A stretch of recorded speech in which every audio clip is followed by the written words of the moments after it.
Hi, and welcome to Hypothetically Intentional, where we ask the question, what if we set intentions with everything we do? I am your co-host, Michelle, and today we have Martha Kartaoui. Is that how you say it? Kartaoui. Kartaoui, sorry. No We have problem. Martha Kartaoui with us today. So before we get started, I'm ridiculously excited for this podcast, by the way. I was fortunate to meet Martha at a women's retreat, and then I saw her again at another event. And anytime we meet in person, it's amazing.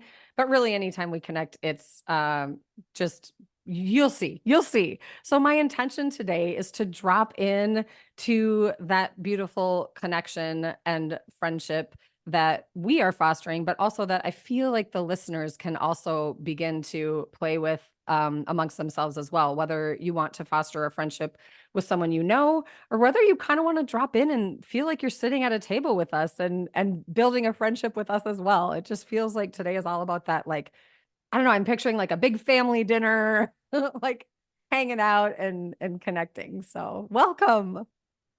Thank you so much. I'm so excited to be here, Michelle. And it's always good to see you and hear you and be in your space. So thank you for having me on your platform. I'm excited. I know you have big news. Can we jump right into that? Let's jump. So I have just written and published a book called Glory Going All In, and it is hitting Amazon on May 28th, which is next Tuesday. Yeah, that's amazing. I Yay. know. Big round of applause. Yeah. Cheers. I'm so excited. This is a labor of love. It's been dormant inside me for almost a decade. And the space was really created in March at the convention that you and I were at. And it was like, it's go time. It's time to get this from inside and get it out. And so that's what happened. I wrote it in 23 days, and it was an amazing, therapeutic, cathartic, life-giving experience. And this is the result, and I'm so excited. That's so good. And so when I heard you speak at the event, and also we just spoke a lot at the event, like we kind of really deep dove into each other, like our stories. And I just remember thinking, oh my gosh, like this has to, like, more people need to hear you and you overcame,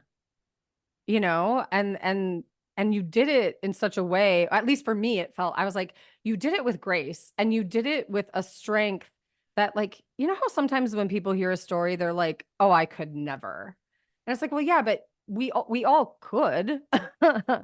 It's like you don't, and maybe that's not a fair statement to just give a blanket, everyone can, but you don't know your strength until you're required to use it. And then suddenly it's like, oh, and then like for like me anyway, and I won't speak for everyone or you, I'll let you tell your story, but for me it's like that belief in the higher power, that faith of the divine guidance and like my art guardian angels and spirit guide protection and guidance, where it's like I'm capable of way more than my humanness gives me credit for, but my spiritual, bit of self is like ridiculously powerful and has so much strength that I didn't even realize was there until I found that. Yes. And I talk about that exact thing in the book. I talk about the principles that I had to really hang on to in order to create this healing journey, but also to first create the foundation. And for me, that foundation was God. That foundation was my connection to my higher self. That foundation was understanding that we're not alone. That foundational principle of understanding that there is something bigger than us, and being able to tap into that gives us this supernatural strength, right? Gives us this this understanding that we are created for so much more than we understand on this surface level. But we have to tap into it, because so often we get so busy in our lives just making it through the day, just surviving, just putting one foot in front of the other and going to our careers or taking care of our children, or fostering a relationship or whatever it is. We busy ourselves just being, instead of really looking and saying, is this all there is? Is this all that there is for life? Am I really living my purpose? Am I really living my best life? Am I really doing what I'm called to do, because I know that I'm created in a unique and miraculously and beautiful way, right? But am I living that? And those are the questions that I had to ask when I started this healing journey. So, Yeah. Tell us more about the book. I'm okay. so curious about the book. So the book is a three-parter, and the three parts are, the first part is I was born and raised into a dangerous religious cult, and I spent the first 25 years of my life in that cult. I escaped at age 25, and that I was equally as traumatic, not equally, but it was a traumatic kind of um, going into this world that I was not prepared for. It was trying to navigate the challenges of being outside of the cocoon of the cult.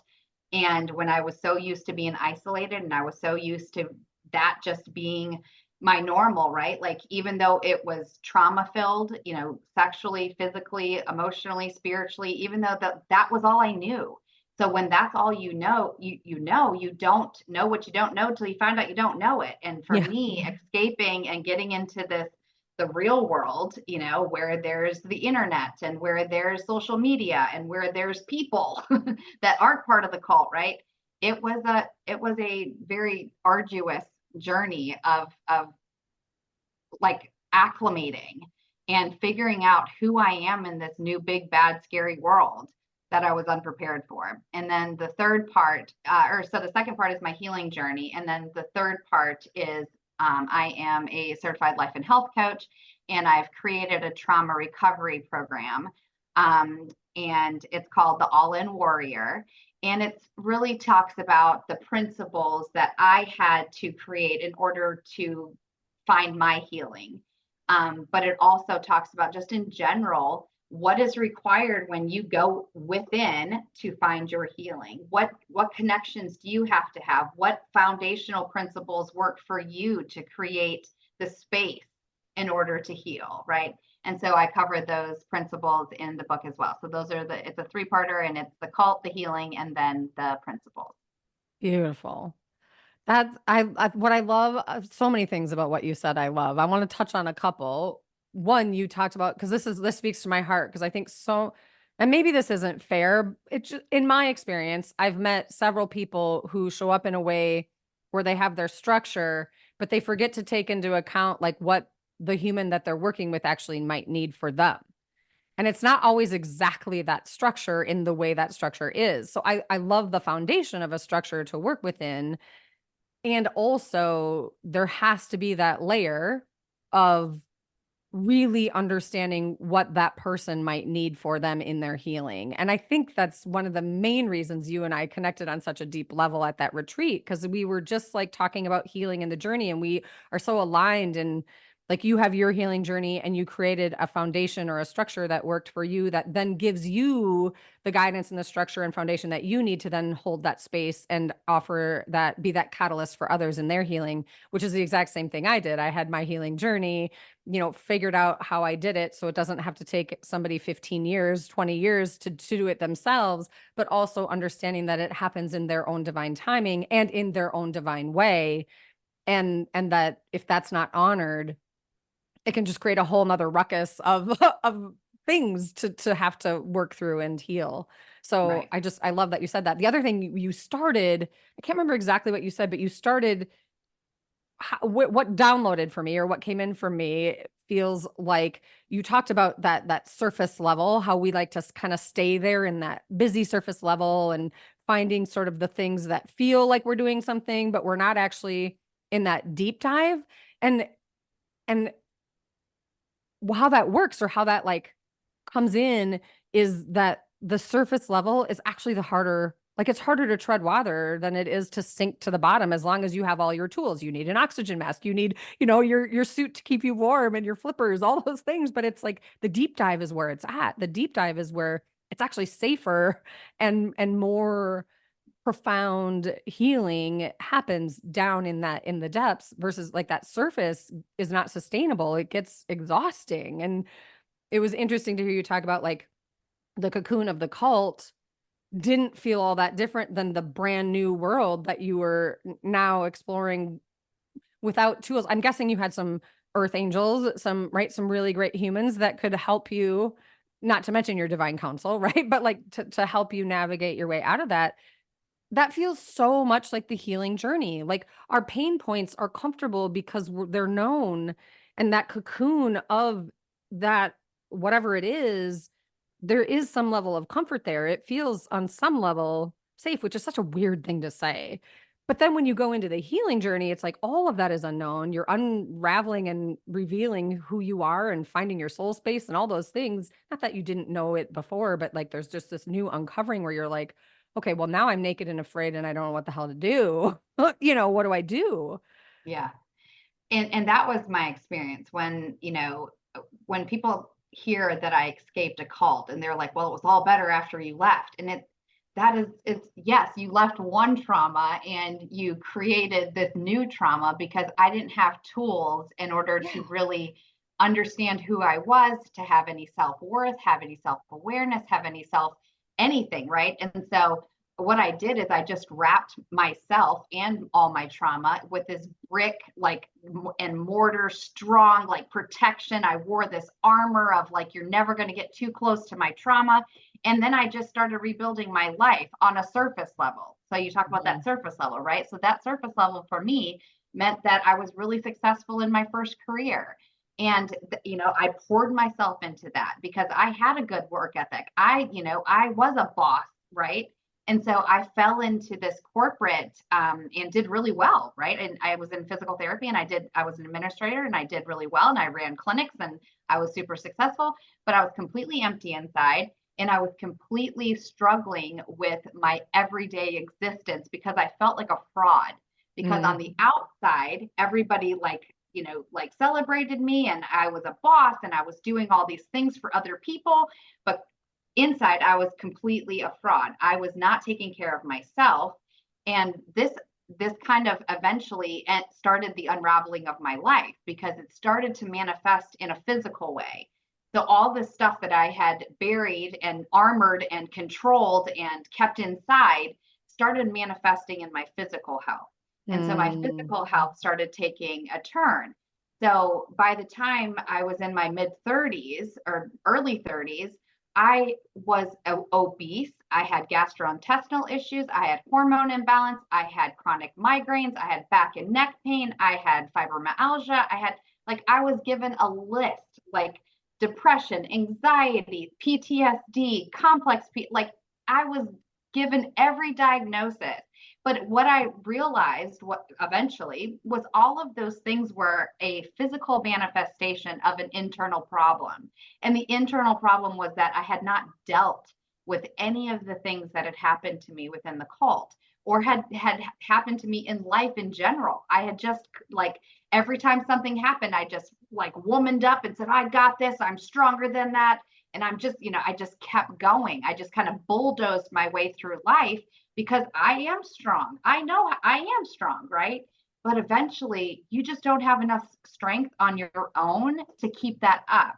And so when all of these things started manifesting in a physical way, like my body was shutting down. My body was like, enough. Like, when am I going to get your attention? Yeah. And that was the beginning of my healing journey, is when I kept going from one healthcare provider to another, hoping for the right pill, hoping for the right person to tell me how to fix this pain that was going on inside of me, how to fix the thoughts that were sucking the life out of my mere existence, right? And so what I found out is that the healthcare system couldn't do that. I had to become my own advocate. I had to figure out what was going to work for Martha. And I had to find modalities that supported the kind of trauma that I needed to heal from and heal through. And for me, those were a lot of holistic, healing measures. Luckily, I was a massage therapist, so I knew the connection between the body, mind, and spirit. I Mm. understood that on a level that was really important, because had I not understood that connection, I don't know that I would have gotten to the understanding of realizing that I needed something deeper than talk therapy or a pill or the Western medical system. And so the journey that I tell you about in the book, it really kind of outlines the types of modalities that I dove into, like EMDR, neurofeedback, feedback, cranial sacral therapy, hypnotherapy, breathing, right? Breathing. You would Breathing. think that like everybody's no breathing, but conscious breathing changed my life. And understanding that.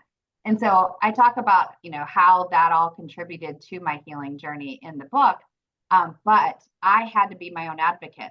Unfortunately, I didn't have a strong support system during that time because I hadn't been real with anybody other than my family. Like I had not taken off the armor and allowed people into those deepest, darkest parts of who I really was. I had created this whole new facade of the Martha that everybody knew and loved, but it was all a fraud. It was all just fake positivity. It was like it wasn't who I really was, and I had to begin to take all that armor off and become naked and afraid, as you said. Yeah. I had to really get vulnerable and really naked and afraid to start getting in and healing those dark, dark parts of my trauma. Yeah. Oh, that's so amazing. Can I, you don't have to answer this. This is like one of those questions where they say, never ask this question, but like, how old are you now? Because you said till you were 25, you were in the cult. And then you had this pocket of time where you were out of that cocoon into this new unsafe cocoon. That's how it felt, right? And then writing this book just Yeah. happened. So I am 45 and I will be out of the cult 20 years this December. So this Oh, is my wow. 20th anniversary is in December. So Oh, I got the yeah, goosebumps. it's been a long journey of cult escape to this healing place. It's only been the last 3 years where I've really gotten to a place where I'm like, you know what, I'm ready to start using my voice. I'm ready to start helping others to realize their worth and to re-identify with themselves on the deepest level and to start being a resource for them, because I know what it's like to have nobody and to feel so alone, right? And so it's just been the last 3 years where I got my coaching certification and where I'm really diving in and saying, no, I'm ready. I'm ready to share my voice. I was ready, now I'm an author and I've started speaking as well, just to bring light, right? Because cults are not as uncommon as many think. And thanks to like Netflix and Hulu, like there's a lot of documentaries out there about a lot of different cults right now, but they are prevalent. There are 3,000 to 5,000 cults just in the United States alone, which is a surreal number when you really think about it. And some of those are hundreds of people, like mine was, and then there's some that are thousands of people. And so it's not as rare as Mm. some might think. And I'm not only talking to people or wanting to help people that are from a cult. I want to talk and really tap into the hearts of people that have experienced trauma, period. Because Mhm. most trauma that I have resonated with somebody from a client thus far, I've experienced, because Yeah. outside of the cult, I've experienced a lot of those traumas too, whether it's divorce or miscarriage or financial issues. I've experienced all of those things, but I think it's been in preparation for what the universe had for me, right? And the universe needed me to have all these experiences so that I would have something to be able to say, no, I got your back. I've been there. I've done that. I've gone through those things and I've come out the other side. And I don't try to be like, yeah, now I'm all healed, right? Yeah. Journey. This is a journey, and my journey is still continuing. And just because I'm doing this work, just like you, Michelle, like just because we are invested in ourselves every single day, invested in our growth, invested in our profession, and invested in helping others, it doesn't mean that life stops for us. Right. We're still going to have a broken heart. Like I just went through a tough breakup. Like, those things are still going to happen to us. But for me, it's just more, it fosters the tools that I have had and it helps me get through it more effortlessly. And it helps to helps me to re-identify with how did I get there? Why does that hurt so bad? Make sure I don't make that. I have to learn that lesson all over again, right? Everything that we go through in life can either be a challenge or that we rise to, or it can devastate us. And I look at everything that I do as a challenge that I can learn something from, that opportunity for growth. And so that's where I'm at today. But I'm also a realist in understanding that life continues, and I will still have to, make tough decisions, and I'll still have to continue to grow, right? Because things will continue to happen. Yeah, I love that. Again, it's just we're so aligned in that way. It's like I don't believe I'll ever be fully healed, but I don't say that in a way that like I am whole.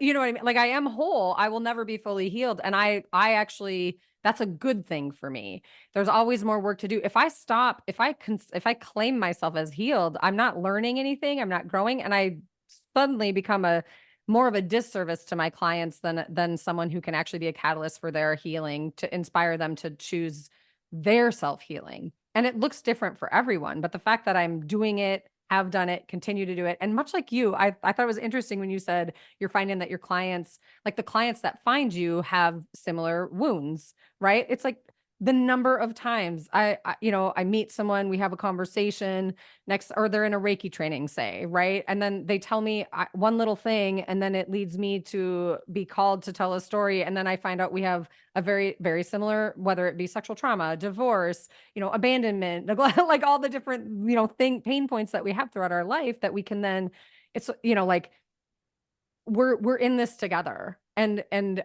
our wounds themselves and how we experience them are very different. They're unique to us. How we navigate out of them isn't so different. We have our own way of doing it, but like there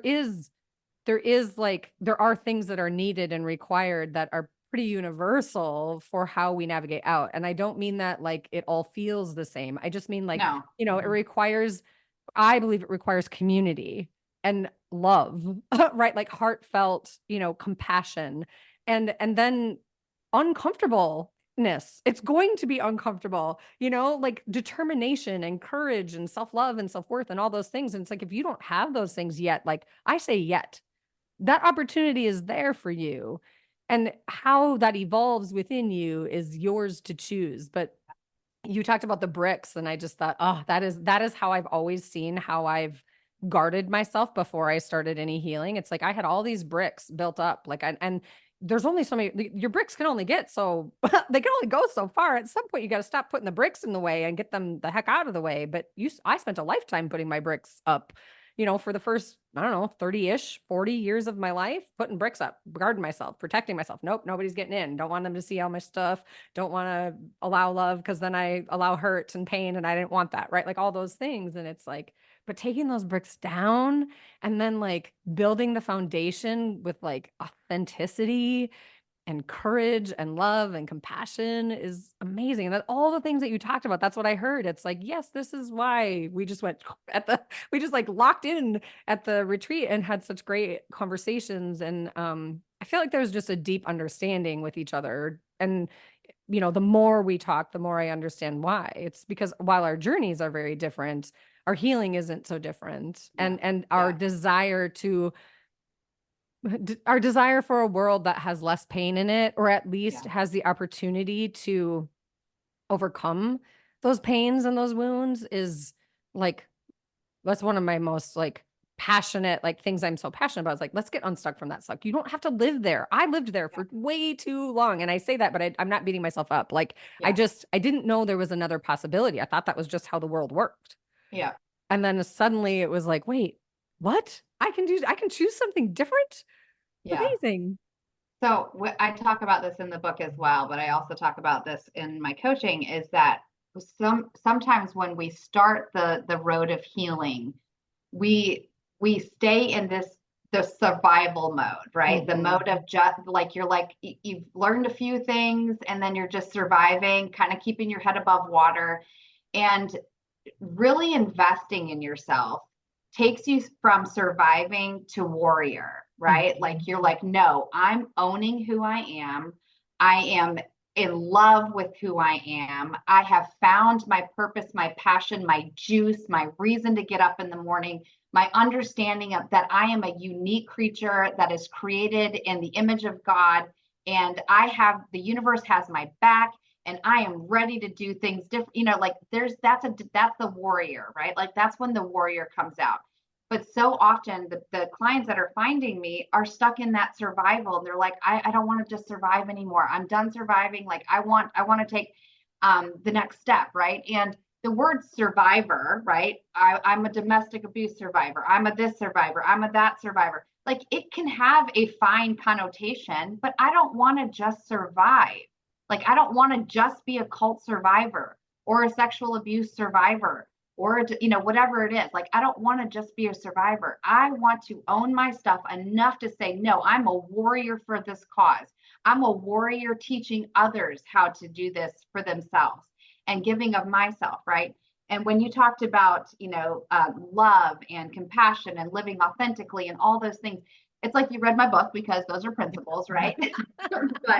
but it really is. And the principles are the same. It doesn't matter how we practice them or in what order. It's not like, well, you have to start here and then move to, no, like here's the principles. God or your connection to something that is bigger than you is the first principle. And love is a principle, and inner healing is a principle, and accountability and nurturing support and community is a principle. Like, so it doesn't matter in what order you practice those things, but all of those things are going to contribute to the finding of yourself, re-identifying with who you are, what you're created for, and how to live a more purpose-filled and mindful existence, right? Or a healthier, happier you. But those things don't change. Every one of us can learn how to do those things in order to create a better version of ourselves. Yeah. And as you were talking, I keep seeing those dang bricks, which is delightful because it is, for me, it's like a visual representation of the healing, is like taking them away. And I saw like a person in this like silo almost of bricks. And it's like, if you feel like you're alone, like I'm just speaking to the listeners, like whoever is hearing this right now, if you feel like you're in that silo surrounded by bricks, cold and alone and just like stuck and not knowing what to do, reach out to someone. It doesn't have to be me. It doesn't have to be Martha. It can be somebody. If you just got a ping from something you heard from someone and you feel called to reach out, but you're scared to do so, take a chance. Take a chance on you. Take a chance on them. I don't believe we're meant to do this alone. I really think and it's hard to open up and trust people when you have those wounds and when you have that trauma and when you have PTSD and all the different things that may come in or not. I'm not diagnosing anything. I'm just saying, like, when we have our pain points, I think there's like a piece of us that is like reactive and protective that like closes up and says, nope, I don't want to risk it. I'm in too much pain and I can't handle anymore. And then there's this other soul level piece of us that's saying, lean into people. There are people out there. Not everyone is like the people that have, created this pain in you, and you can lean in and take a chance on trusting someone new. And that was hard for me. I didn't like to ask for help. That was one of the hardest things for me that was one of the hardest things for me as well, is understanding that I wasn't alone, because trauma does make you feel very lonely. Yeah. And I talk about this in the book. And when you are in your trauma, I call the 3 Ps, right? It's personal. Nobody's going to understand my pain. Nobody else has experienced what I've experienced. They're just not going to get it, right? And then it's prevalent. It completely engrosses everything about you, who you are, where you, like everything. It's controlling everything. And then it feels permanent. Like you can't imagine a life where you don't have to deal with that trauma every day of your life, right? That it's not going to demand mental space, physical space, emotional space for the rest of your life. Like you can't imagine not having to live in that space, right? Yeah. So when I realized that I was creating that same PP cycle, right? The 3P cycle, every time that I bought into that, right? Nobody's going to understand me. Well, of course, then nobody's going to understand me because I'm not going to take the risk on someone. And so I talk about exactly what you just said, which is just talk to someone, because it's going to be hard the first time. The second time, it becomes a little less hard. The third time, it becomes a little less hard, right? And then you start hearing yourself telling your truth, and the pain starts to be separate from it. You're like, okay, that wasn't as painful as the first time I had to tell somebody about that experience, right? And for me, it's all about just not keeping it inside and bricked up, right? Allowing it out. And I don't think that you necessarily have to find someone. You can start journaling. And this Oh, is for how I sure. first started. You can start journaling. You can start writing. You can start talking to the trees and the plants. Fair. Anything to start using your voice or writing or whatever to get it out of you, right? That's how we start the healing process. You have to be able to be ready to let it go, and you can't let it go when it's all stuck inside here and when it's all, cemented shut and armor on and shield up. Like, you can't, you have to start letting it out in order to begin the healing process. Yeah, those issues in the tissues, like we've all of our emotions go into our physical body, all of that pain and the trauma and the joy too, right? It just all feels different, and where it goes in your body and whether it has a positive or a negative, I don't super love those words, but how it affects your body like Right. matters, your energy body even, let alone your physical body. You said something, I kind of want to dive into it. It might feel a little vulnerable, but I have a question for you as somebody who has also totally different experiences, but like, I have sexual trauma that I didn't know about. I had buried it in my brain, and then it was sort of uncovered and revealed to me. And then I started remembering it and doing that was when the healing could start, right? Because it was like, oh, that makes so much sense. So much of my life made sense. But I'm wondering, you said the permanent thing, and I had like this light bulb moment. And I'm wondering if this is a common thing or if it's kind of just a me thing. But like I had this, I told myself this story that totally kept me stuck in the trauma. And that was, you're not supposed to heal from that. You're not supposed to be okay from that kind of trauma. Like the world will judge you if you can stand up and talk about it and be like, yeah, I'm good. And to be honest, this is going to sound really weird, but like I'm grateful that I overcame said experiences because it now helps me help other people. And I believe it's part of my purpose.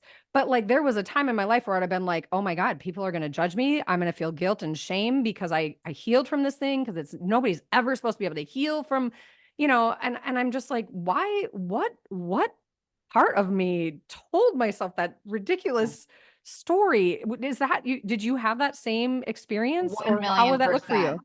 you? 1 million%. And I will tell you the story of when this hit me the hardest. And so I was married, and I had started my healing journey, and my husband was so supportive, so loving, so kind, so patient. But he didn't understand how I was living with all of that crap from my past. Like, he wanted to go and blow up the place because, hearing that those type of things happened to somebody that you love and that you're spending your life with is very, very painful for them as well. So as I was going through my journey, I came home one day after working with a craniosacral therapist, and I told my husband, I was like, I am making the decision that it's time for me to forgive Cult Man. And he looked at me and he was like, what? I was like, I have to forgive Cult Man. I have to forgive Cult Man for everything that he has done to me.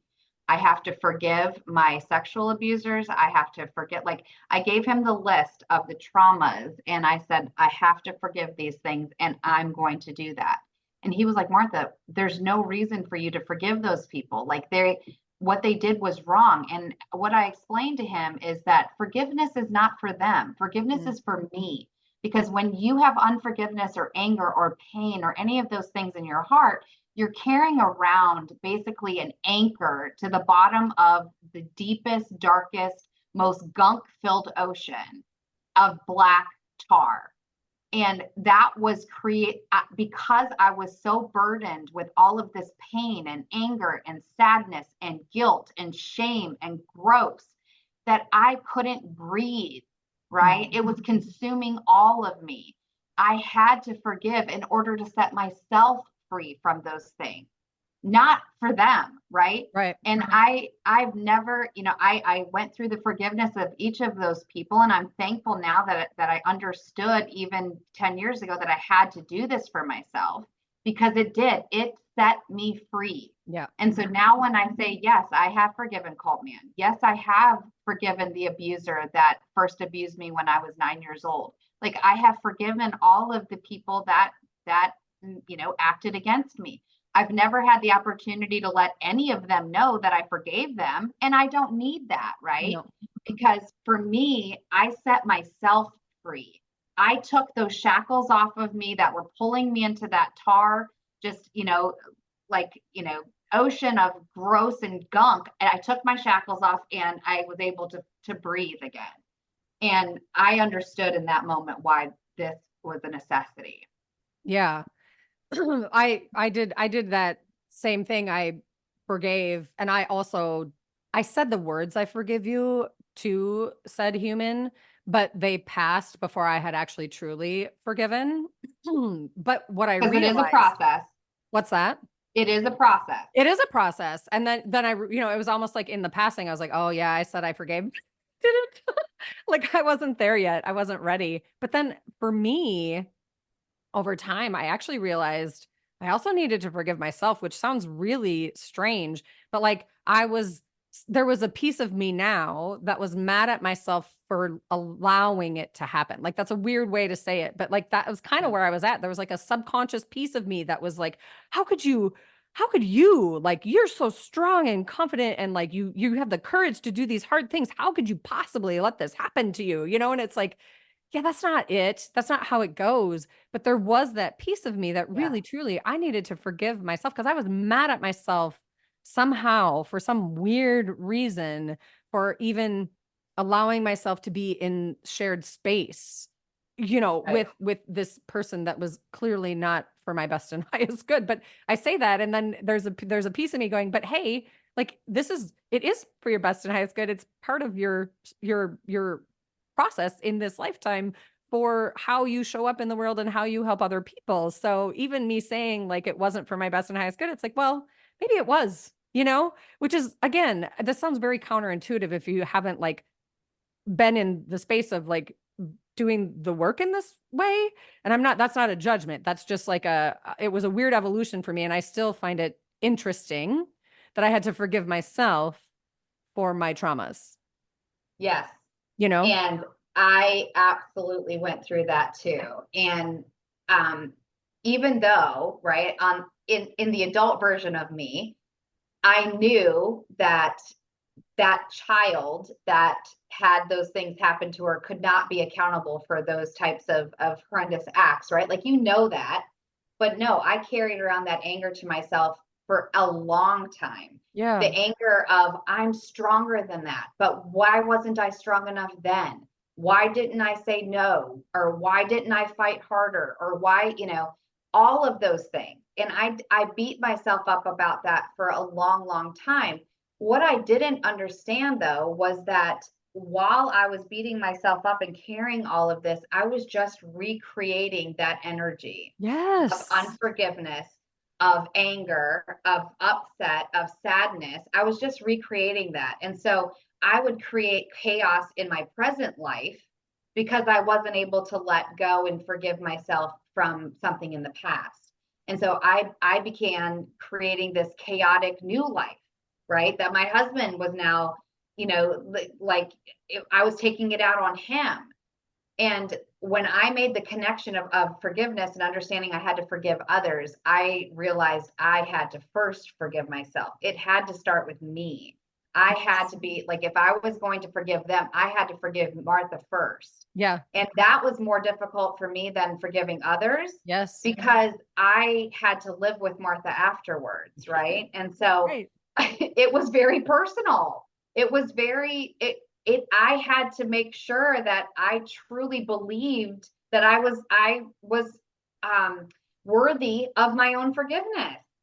Yes. And that's when you were talking about how, you know, being stuck in that unforgiving place, right? It's like it kept you in that mode. I can't remember exactly how you said it, but it's like, that's it for me. It was like every time I told myself a piece of, the trauma, it was taking away another possibility of me finding my self-worth or finding my self-love. It was like, it was a way for me to keep myself stuck in that place of, well, I don't deserve anything anyway. I'm not worthy of, I have nothing to offer the world, and it was just like that forgiving myself and I've just learned that was one of the most profound actually pieces of my healing. And it helps me with my healing going forward. And that is, if I haven't forgiven myself, I haven't forgiven anyone else either.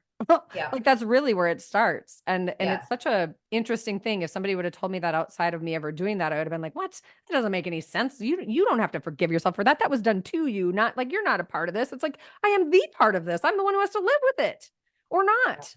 Yeah. So it's such an interesting, healing is such an interesting and messy journey. And it's also so beautiful. Yeah. Yeah. And that's really what I want to show, not only through this book, but through every time that I get to share my voice about trauma, is that it is the most important work that you will ever do is healing, right? Yeah. And investing in yourself and in that healing is the best investment that you'll ever make. And this is coming from somebody that has spent ungodly amounts of money, but I wouldn't change any of it because I am worthy of all of that healing. I am worthy of every dollar that I ever spent to find a modality that would help me to uncover the most beautiful parts of me that were, that were covered in tar and gunk and yuck and shame and guilt and all of those things. And fear was a huge one for me because I lived my entire life in fear in the cult. So, for me, the investment that I made monetarily is just a drop in the bucket of the investment that I have made in my own self. Like I make an investment every single day when I wake up and have breath in my lungs to give myself the best of me and to show up as the best version of myself. My investment is ongoing. Not only continuing to invest in myself professionally, right? Like we always say, coaches need coaches. Like I have my own coaches. I have my own team. I continue to pay to continue to build and grow and learn and, be able to, so that I'm giving up of the best of myself, but I'm also able to continue to give of the best of myself to others as I continue to teach and grow and learn. So, Yeah. Coaches need coaches, healers need healers, teachers need teachers, right? We're coming back to community and connection and all of that. So, exactly. oh, it's amazing. This feels like a good place to wrap it up. How do you feel?